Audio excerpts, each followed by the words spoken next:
ซึ้งน้องจึงหันเปลี่ยนไปปล่อยให้อายต้องซ้ำระกำในดวงใจ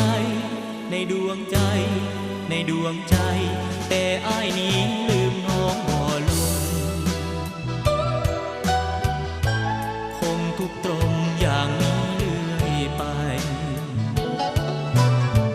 รู้ตัวดีว่าน้องหมดความสนใจ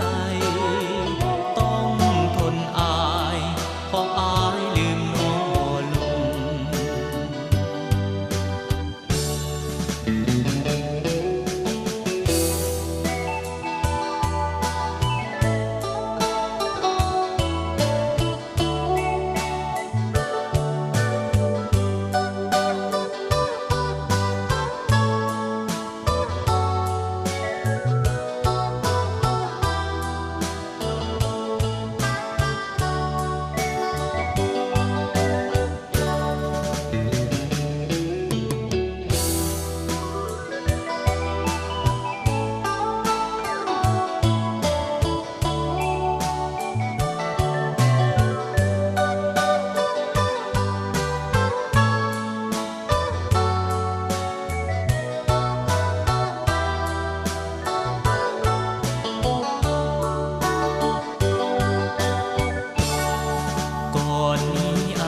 เคยหา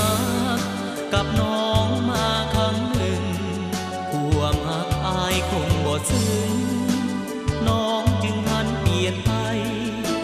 ปล่อยให้อายต้องซ้ำระกำในดวงใจในดวงใจในดวงใจแต่อายนี้ลื